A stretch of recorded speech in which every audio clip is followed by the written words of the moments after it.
Assalamualaikum warahmatullahi wabarakatuh.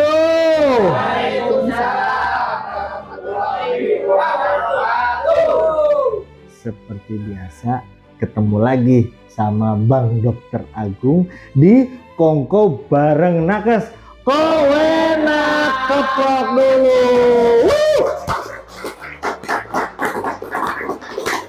Aduh, ini hari ini sebetulnya lagi agak pening-pening nih, Teh. Absen dulu kali ya? Absen dulu ya. Nah, biasalah ini dulu pejabat teras kita. Pak RT mana Pak RT? Ada terus. Pak RT hadir. Itu Pak RW ada? Alhamdulillah hadir. Tumben. Bang RW sehat, Bang? Alhamdulillah. Oh, kemana aja kagak pernah kelihatan? Lagi Jawa. Iya. Waduh, ada orang Banjarnegara, Mas Danang. Sehat. Itu ada Mas Rosio. Mas Rosi. Waduh, Pak Budi, Mas Budiatmo. Sehat, Mas? Wah, datang lagi hari ini, keren. Ini ada Iya. Ini ada Bang Utu ini yang punya daerah Pondok Gede nih. Sehat Bang Utu? Alhamdulillah dong, sehat dong. Oh iya, saya lupa itu ada Nyai Cinyasak hadir, Nyai. Alhamdulillah. Dokter Rifa hadir. Waduh, ada Empil, ada Olip, sehat dah semua ya. Terus nggak lupa, saya mau terima kasih banyak sama salam-salam nih buat Posyandu Anggrek. Ya, Anggrek 3 luar biasa. Makasih banyak ya, tetap semangat ya melayani masyarakat. Jangan lupa, kader itu adalah ujung tombak puskesmas. Keplok dulu. Dan untuk tentunya bukan cuma Anggrek 3 ya, ada semua Posyandu yang ada di wilayah kerja Puskesmas Pondok Gede, Jatiwaringin, Jati Cempaka, satu Kota Bekasi, satu Indonesia. Pokoknya semangat terus kader. Tepuk tangan lagi. Nah, ada cumanya nih, Teh. Hari ini gigi gua sakit cenut-cenut, Teh. Iya, kagak bener kata orang ya. Lebih baik sakit hati daripada sakit gigi mah. Lah, gua ya, Teh, nih kagak enak makan, kagak enak tidur, kagak enak mandi, kagak enak kerja, pokoknya kagak enak semua dah. Nah, makanya hari ini nih, waduh, alhamdulillah banget kita kedatangan. Siapa dong? Apa? Hah? Siapa dong?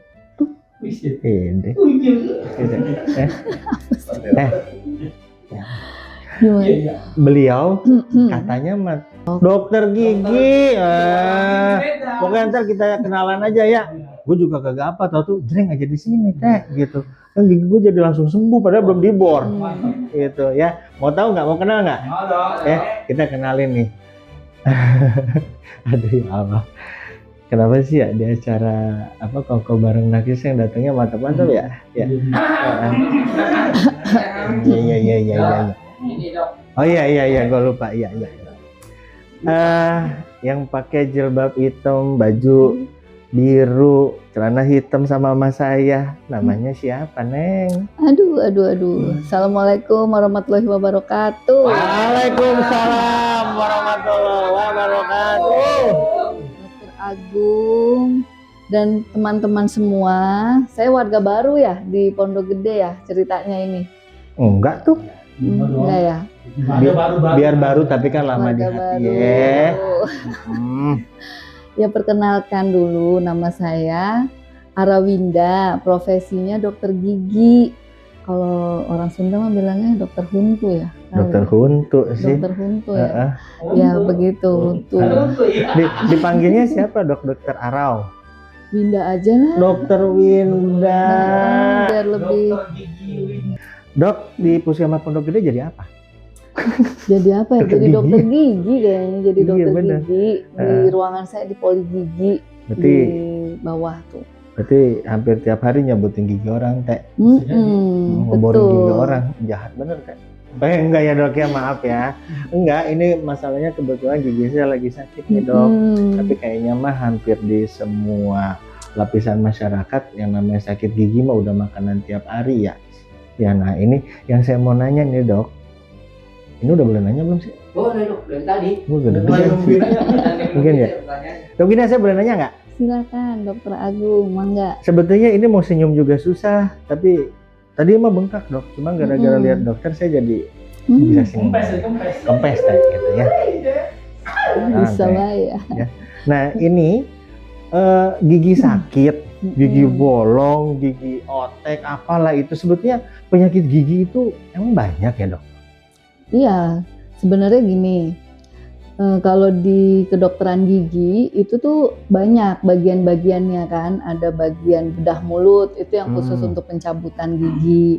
Ada bagian konservasi itu untuk penambalan gigi. Ada bagian prostodonsi itu untuk membuat gigi palsu Ya. atau gigi tiruan. Atau ada juga untuk yang meratakan gigi, bagian ortodonti. Jadi itu banyak, itu ada bagian-bagiannya setiap masalah. Terus ada juga bagian penyakit mulut juga ada, misalnya kayak yang sering sariawan atau yang bermanifestasinya di mulut ya, penyakit-penyakit tertentu kayak HIV gitu yang ada manifestasi di mulut, itu lebih ke bagian oral medicine, itu bagian OM. Terus ada juga bagian untuk membersihkan karang gigi, untuk perbaikan jaringan penyangganya, itu bagian periodontologi. Terus ada juga bagian radiologinya juga khusus untuk gigi kan, ada panoramik, ada cefalometri. Terus dan ada satu lagi bagian public health yang kesehatan gigi masyarakat. Jadi bagian-bagian di kedokteran gigi itu ada 8. Iya betul. Oh ada satu lagi. Satu lagi. Apa itu Pak? Dokter gigi anak. Jadi khusus untuk menangani anak-anak gitu. Jadi ada lagi bagiannya khusus spesialis gigi anak gitu. Kita mah tahu Pak ya. Dokter. Jadi ada 8, ada ya kurang lebih. Iya. Gitu. Abis gimana lagi ya? Lu juga taunya kan gigi ngilu sama otek doang ya Teh? Iya. Iya. Aku tambah lo tahu. Iya itu dia. Berarti kan banyak sebetulnya ya penyakit akibat. Nah dok, kalau dokter kan sekarang ada di puskesmas nih ya.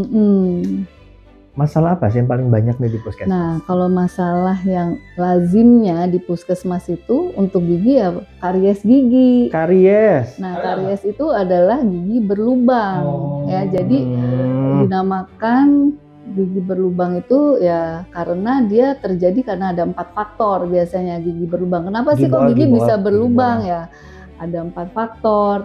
Ada dari hostnya sendiri, gigi itu sendiri. Host apa sih dok? Gigi itu sendiri. Jadi dia gigi itu, terus ada juga reaksi dari bakteri, sisa-sisa makanan, bakteri dan waktu. Jadi karies itu perlu waktu. Dia nggak mungkin tiba-tiba muncul menjadi karies gitu. Nggak mungkin tiba-tiba gigi saya sehat kemarin, terus 2 hari kemudian jadi berlubang, nggak mungkin. Itu memakan waktu, perlu waktu. Jadi karena gigi itu mungkin nggak bersih, terus dia ditempeli atau ketempelan makanan-makanan yang manis gitu-gitu dan tidak dibersihkan, akhirnya dia bereaksi dengan bakteri dan dengan terjadinya demineralisasi menjadi asam, akhirnya terjadilah karies. Nah ya, gitu. Jadi gigi itu katanya tadi pertama emang giginya aja. Iya ada yang kedua giginya. Itu gara-gara bakteri. Ada makanan dulu. Makanan dulu. Manis. Terus habis itu ada bakteri.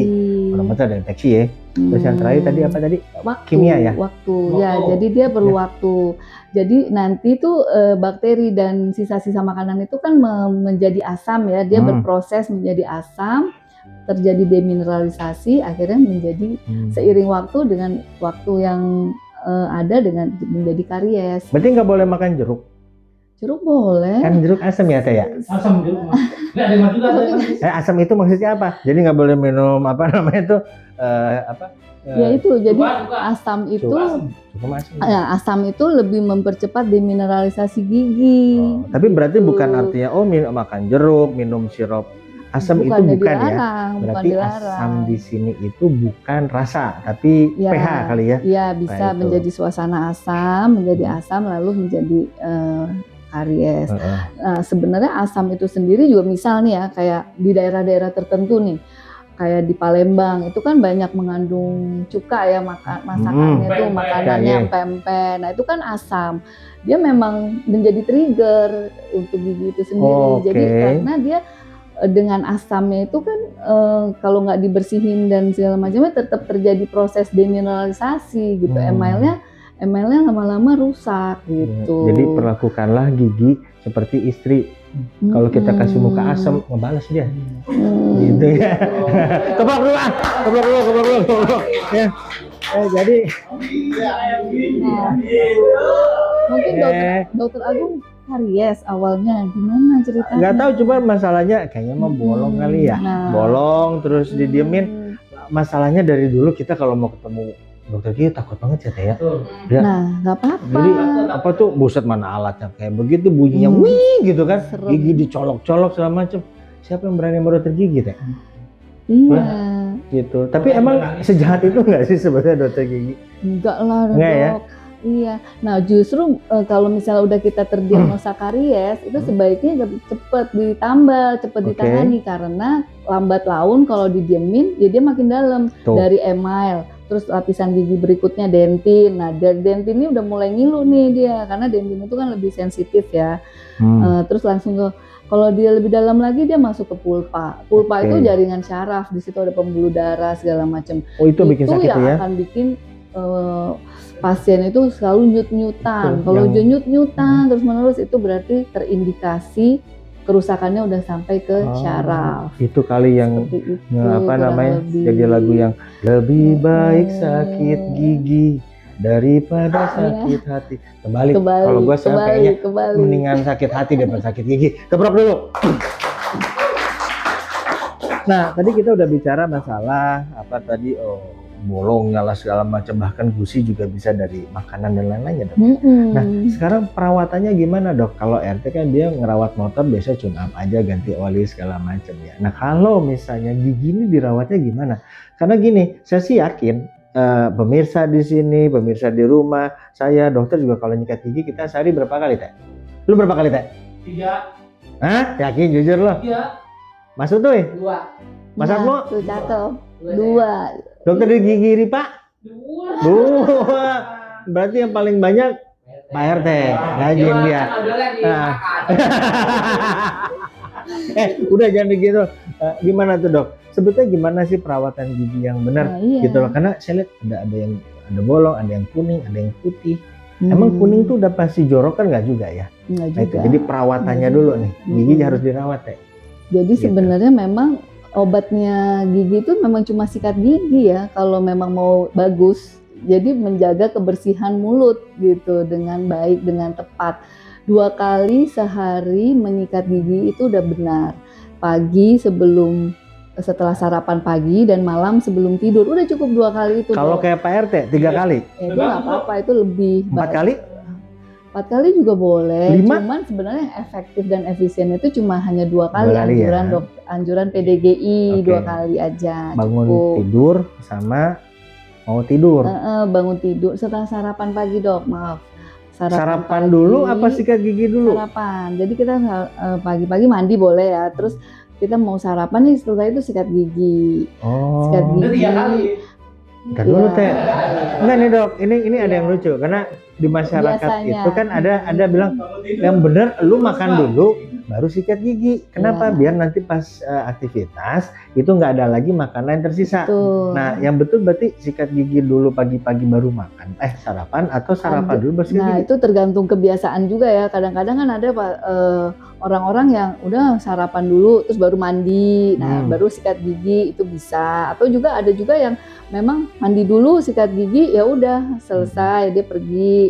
Nanti mungkin sarapannya di kantor, itu nggak masalah juga sih. Yang penting waktunya tuh biasanya di pagi hari sikat gigi. Nah, nanti untuk selanjutnya di malam hari sebelum tidur, setelah makan malam gitu, Betul. atau setelah makan malam. Ya, jadi mau sebelum sarapan atau sesudah sarapan kita sepakat sebelum ke kantor harus sikat Iya, gigi. Kaprok dulu. Ya. Dok, Iya. ini biar tambah seru ya seperti biasa. Setelah saya nanya tadi biar tambah rame lagi, ini biasanya Pak RT atau teman-teman yang pada mau nanya nih, boleh ya? Iya, silakan. Nah, sekarang saya mau nanya, Pak, yang siapa yang mau nanya duluan dah? Udah. Nah, RT lagi, oke Pak RT, nanya Pak RT. Nih, Dok. Kan kalau orang dulu mah katanya ya, aduh sampai gigi, berarti ada ulatnya. Nah itu gigi itu ada ulat, apa agak bener tuh, ada ulat apa enggak? Ulah apa ulet ya? Ulat. Ulet. Ulat yang gede ya. Iya nyata. Apa baik? Ya itu dia dong. iya, sebenarnya sih mungkin itu konotasi aja ya supaya anak-anak atau apa, wah takut nih di dalamnya ada uletnya gitu. Padahal sih sebenarnya itu mungkin sisa-sisa makanan, kotoran gitu yang memang udah di dalam gigi yang membusuk gitu kan, jadinya kotor. Nah, sebenarnya sih ulet itu sih saya juga belum pernah nemuin. Tapi RT takut sampai sekarang dia tahu giginya berulet. Kata ya?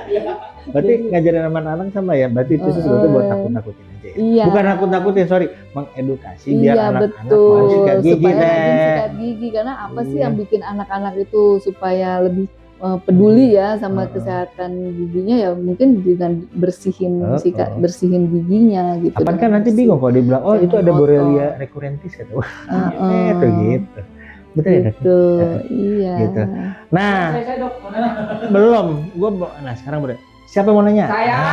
Siap. Terus saya mau nanya Dok. Iya, silakan. Ini kan saya gigi saya bolong. Mm-mm. Terus saya mau cabut di sini di Puskesmas. Tahu, Mm-mm. saya mah taunya kan cabut gigi mah di Puskesmas. Mm-mm. Iya. Taunya pas kata saya mau cabut gigi, saya dikasih rujukan buat di rumah sakit. Emang di sini nggak bisa cabut gigi? Emang gigi lu kenapa sih? Nggak tahu saya, makanya saya mau nanya biar jelas. Oh, Gitu. pernah tuh kayak begitu kejadian tuh. Gitu kan? Kan di sini juga ada alatnya. Kampak kayak apa kayak? Nah, itu gampang kayak kayak. Iya, keblok dulu lah. Ya, tuh dok. Keren nih pertanyaannya. Pertanyaannya unik, Keren, tapi keren. banyak nih Iya. terjadi. Udah datang-datang jauh-jauh, pengen dari rumah mah ya, udah sakit cabut aja dah, biar pulang nggak sakit lagi. Tapi ternyata malah nggak boleh, malah dirujuk. Kenapa tuh biasanya tuh Jadi dok? gini, nanti saya lihat dulu nih giginya Mas Utu ini, Nah, bener nggak kan? nih? Cabut lu. Jadi gini, untuk kasus-kasus tertentu memang ada gigi yang nggak bisa dilakukan tindakannya di vaskes pertama, Oke. karena ada penyulit, biasanya ditemukan penyulit. Penyulit itu karena apa? Karena posisinya miring. Misalnya gigi itu gigi bungsu nih dok, dia keluarnya tuh nggak sempurna karena kan di lengkung rahangnya itu dia udah penuh. Ditambah lagi dia ada satu nih yang gigi yang ke-8 mau keluar. Nah, Teman itu belakang deh. gigi bungsu itu. Nah, dia kadang-kadang tumbuhnya suka nggak bagus, suka nggak sempurna, akhirnya bisa miring. Nah, sebagian akarnya itu biasanya tertanam di dalam tulang. Nah, itu yang saya maksud dengan penyulit. Kalau dengan kondisi seperti itu, memang sebaiknya dilakukan ronsen dulu. Kita harus ronsen. lihat posisi giginya tuh di mana. Nah, itu mungkin akhirnya jadi dirujuk supaya memastikan ini beneran kan nih giginya nih akarnya nih posisinya miring atau gimana gitu. Seperti itu dok. Biasanya jadi kasus-kasus tertentu yang memang ada penyulitnya, kita tidak bisa lakukan di vaskes pertama, dan itu memang ranahnya rumah sakit atau spesialis bedah mulut. Jadi tumbuhnya itu tuh kira-kira. itu Nanti saya lihat dulu deh giginya Mas Utu ini. Dok, ya. Ada mau nanya lagi nggak? Gue pengen nanya nih, ada mau nanya lagi nggak? Mas Atmo mau nanya, kayak gigi sakit. Silakan. Udah ulatnya. Katanya dok, Nah, Enggak Pak. kan maaf nih, giginya kan sebenarnya udah sakit, otek ya dok. Nah itu dibiarin tuh jadi nggak sakit. otek apaan sih? Otek tuh goyang. Oh, goyang. Itu biarin jadi udah nggak sakit lagi. Tapi gigi kita tuh kayak agak kencang gitu, gimana baiknya dicabut atau enggak dok? Nah itu Gue mah dulu pakai benang teh, ke pintu ceker gitu. Cakong mas, cakong. Ya punten Pak, itu gigi dewasa apa gigi anak nih? Gigi dewasa. Kalau misalnya ternyata memang ada goyang, itu kan kemungkinan memang ada kerusakan di jaringan penyangganya.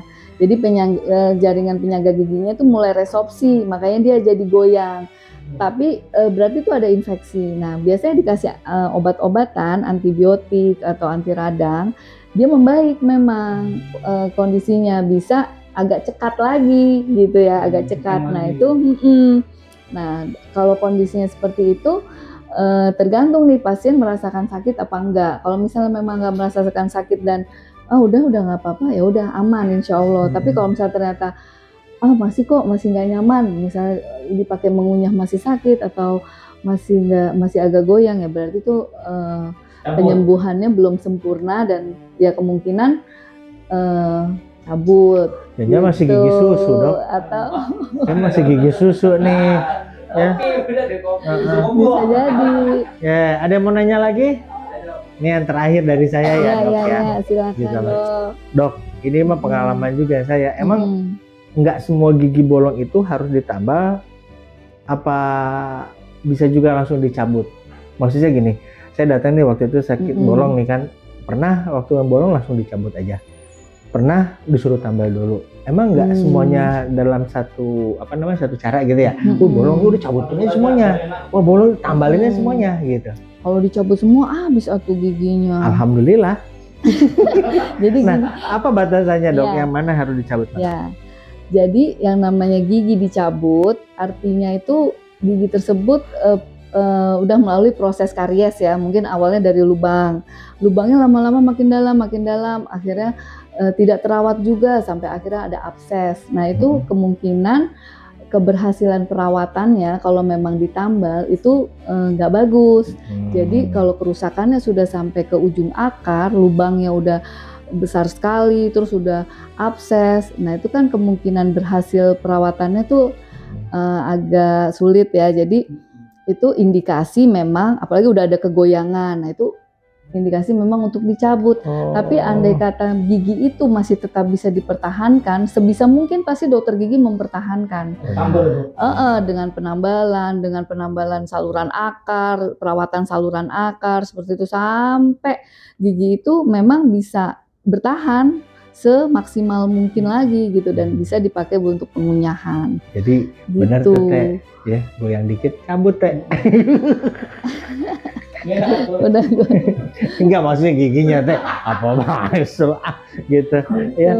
Jadi sebetulnya nih ya pemirsa, kalau kita mau bahas masalah gigi, ini kita bikin acara sampai sehari semalam juga nggak selesai ya. Jadi kalau penasaran, pengen ngobrol sama Dokter Arwinda, nanya sakit giginya, minta dicabut, minta ditambal, diapain lagi ya? Yang pasti dinasihatin sama Dokter Arwinda, datang ke Puskesmas Pondok Gede kalau mau ketemu sama beliau ya. Beliau ada di Poli Gigi. Gabrok dulu. Jadi luar biasa tadi kita ngebahasnya, walaupun saya tahu di belakang masih pada pengen nanya nih ya. Dok Arwinda, seperti biasa kalau saya mau nutup acara ada yang namanya ini nih. Yang bahasa Inggris itu gue lupa mulu. The last closing statement. Closing statement Dok buat masyarakat tentang gigi. Jadi peliharalah kesehatan gigi semua, baik dari masih kecil, anak-anak, dewasa, dan lansia. Tetap dijaga kebersihan mulutnya, dan apabila memang ada keluhan, datanglah ke Puskesmas Pondok Gede untuk konsultasi dengan dokter gigi. Gaprok dulu ya. Itu dia ya, jadi jangan khawatir. Ada kuis. Iya, kuis dulu. Coba mana itu Nona kuis. Bentar ya Dok ya, belum kita tutup nih, ada kuis. Jadi mulai yang podcast kita hari ini ke depan kita akan menyediakan hadiah cantik untuk satu orang pemenang ya, yang bisa langsung dijawab di kolom komentar. Untuk penjawab pertama dan benar itu yang akan kami berikan hadiah cantik. Hadiahnya apa? Menang dulu, nanti kita kirim langsung. Ya, mangga silakan. Beri hadiah. Satu pertanyaan. Oke, siap. Nih, kenalin Dokter Riva, beri hadiah kita. Berinya motong banget.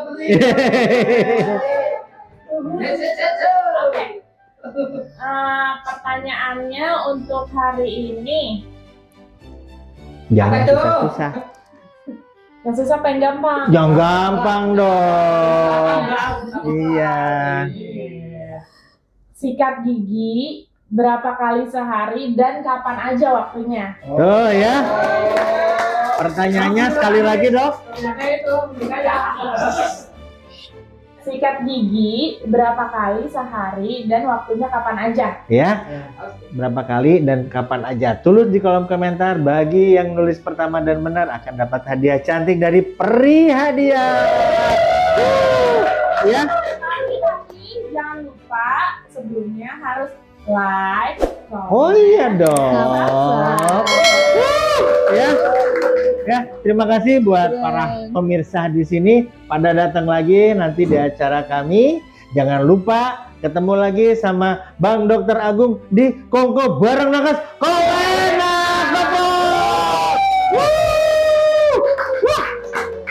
Assalamualaikum warahmatullahi wabarakatuh. Waalaikumsalam.